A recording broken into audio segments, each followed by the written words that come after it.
बिहार में भी बगावत की स्थिति बन रही है, क्योंकि नीतीश कुमार ने पिछले 17 साल में कभी भी विधायकों और सांसदों को कभी मिलने के लिए 1 मिनट भी समय नहीं दिया। साल भर लोगों को इंतजार करना पड़ता था। जनता दल में विद्रोह की स्थिति है।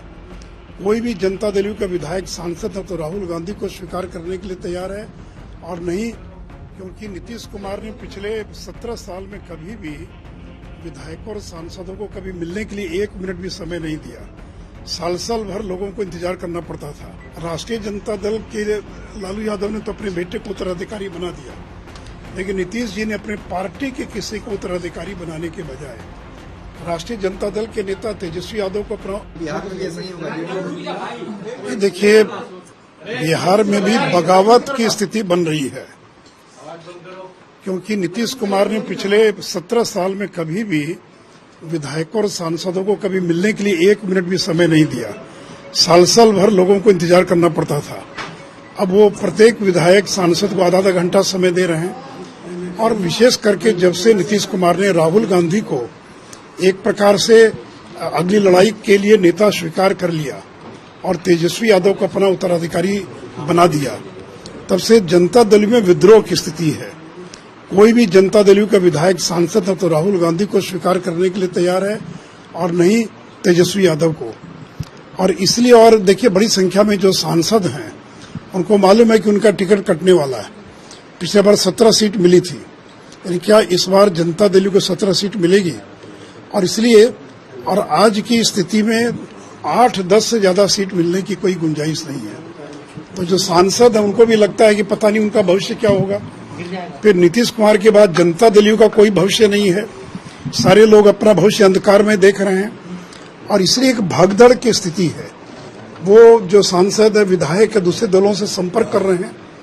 तो इसलिए हम लोगों ने कहा कि भगदड़ की स्थिति है, और नीतीश कुमार अगर अपना ये निर्णय वापस लेते हैं कि उत्तराधिकारी तेजस्वी यादव नहीं होगा तो एक अलग बात है, नहीं तो पार्टी टूट की स्थिति है। और उन्होंने तो यहां तक निर्णय कर लिया है कि जनता दल का विलय कर देंगे राष्ट्रीय जनता दल में। अब वो समय की बात है, उसमें 4 महीना लगता है कि 6 महीना लगता है, और उत्तराधिकारी तो उन्होंने घोषित कर ही दिया है। तो इसी स्थिति में जो खलबली मची हुई है, इससे नीतीश कुमार घबराए हुए हैं। आगे आने वाले दिनों में कुछ भी हो सकता है, कोई इसकी गारंटी नहीं ले सकता है कि जनता दल में कुछ भी नहीं होगा, क्योंकि लोगों को अपना भविष्य अंधकार में दिखाई पड़ रहा है जनता दल के। आप लोगों की तरफ भी आ सकते हैं, आपका कुछ भी हो सकता है। नहीं आ ही सकते। देखिए, बड़ी संख्या में लोग हम लोगों के भी संपर्क में हैं, लेकिन अब किसको लेंगे नहीं लेंगे, लेना कि नहीं लेना, बहुत सारी चीजों पर निर्भर करता है। लेकिन कुल मिलाकर एक अस्थिरता का माहौल है, एक जनता दल के अंदर एक उदासी है, लोगों को अपना भविष्य अंधकार में दिखाई पड़ रहा है। उनको लग रहा है कि नीतीश कुमार के बाद क्या होगा। जनता दल तो इस स्वरूप में रह नहीं सकता है। राष्ट्रीय जनता दल के लालू यादव ने तो अपने बेटे को उत्तराधिकारी बना दिया, लेकिन नीतीश जी ने अपने पार्टी के किसी को उत्तराधिकारी बनाने के बजाय राष्ट्रीय जनता दल के नेता तेजस्वी यादव को अपना उत्तराधिकारी घोषित कर दिया है। तो वैसी स्थिति में जिन विधायकों को, सांसदों को लगता है कि अगले चुनाव हम राजद और कांग्रेस के साथ नहीं जीत सकते, और बड़ी संख्या में लोगों को लगता है, चूंकि बिहार में कुर्नी का जो उपचुनाव हुआ या गोपालगंज का जो बाई इलेक्शन हुआ, उसमें जो हार हुई जनता दल आरजेडी की, या मोकामा के बाई इलेक्शन में भी 64,000 वोट मिला भारतीय जनता पार्टी को। तो इस स्थिति में लोग अपना भविष्य अंधकार में देख रहे हैं।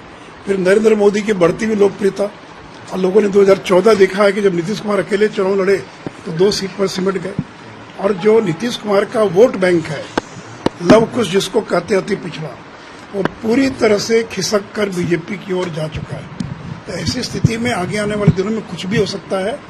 तो इसलिए मैंने कहा कि भगदड़ की स्थिति जनता दल के अंदर पैदा हो रही है। नीतीश कुमार का स्वागत करेंगे एनडीए में। सर, नीतीश कुमार अगर आ जाए, नहीं, देखिए,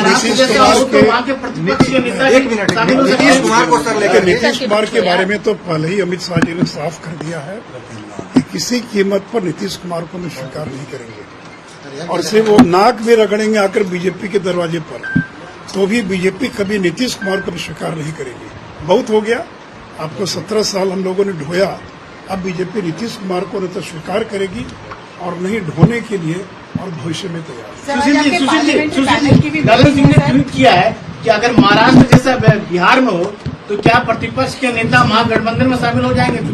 देखिए, मैं कोई ललन जी का कोई बात का जवाब नहीं दूंगा, वो जवाब देने लायक कोई विषय भी नहीं है। कुल मिलाकर अपनी पार्टी को बचाएं, यानी ललन जी बीजेपी की चिंता न करें, बीजेपी तो ऑल इंडिया पार्टी है, वो अपनी पार्टी को बचाए, अपने विधायकों को, अपने सांसदों को बचाए। जो स्थिति बनी, और सबसे ज्यादा नाराजगी तो ललन सिंह को लेकर है। जनता दल यू के अंदर जो नाराजगी है, यही ललन सिंह है जिन्होंने लालू से हाथ मिला लिया। पहले लालू को जेल भिजवाया, अब लालू से गलबैया कर रहे हैं, लालू के खिलाफ जो बयान दिया करते थे आज लालू के साथ मिल गए हैं। इसलिए जनता दल यू में अगर रिएक्शन है तो नीतीश कुमार से ज्यादा जनता दल यू के राष्ट्रीय अध्यक्ष ललन सिंह के खिलाफ है। और लोगों को ये भी गुस्सा है कि आप चुनाव लड़े मिलकर, बीजेपी जदयू एक नेचुरल अलायंस था बिहार के अंदर, आपने धोखा दे दिया, विधायकों को बिना विश्वास में लिए आपने गठबंधन तोड़ लिया, और जिनके खिलाफ नीतीश कुमार जिंदगी भर लड़ते रहे, उस लालू यादव की पार्टी से हाथ मिला लिया। इसलिए ये सारा जो एक उहापोह की स्थिति बनी हुई है, एक असमंजस की स्थिति बनी हुई है, लोगों को अपना कोई भविष्य दिखाई नहीं पड़ता है। तो वैसी स्थिति में क्या होगा भविष्य में, ये कहना बहुत मुश्किल है। सर, पार्लियामेंट्री पैनल की मीटिंग में आज होने वाली किन मुद्दों पर चर्चा होगी आज सर? तो देखिए, पार्लियामेंट्री पैनल की बैठक होती है, गोपनीय बैठक होती है। फिर मैं इतना ही कह सकता हूँ कि जो पर्सनल लॉ है, रिफॉर्म्स इन पर्सनल लॉ, इस मुद्दे पर हम लोगों ने लॉ कमीशन को बुलाया है, भारत सरकार के मंत्रालय को भी बुलाया है। तो इतना ही मैं केवल कह सकता हूँ, बाकी मीटिंग में क्या होगा नहीं होगा ये गोपनीय मुद्दा रहता है, सभी पार्टी के लोग रहते हैं, इस बैठक के बारे में से ज्यादा ठीक है सर एक सुनकर देखो, सुनकर देखो, सुनकर देखो जी। ममता राहुल मोदी बोले, लिखे जितेंद्र जी।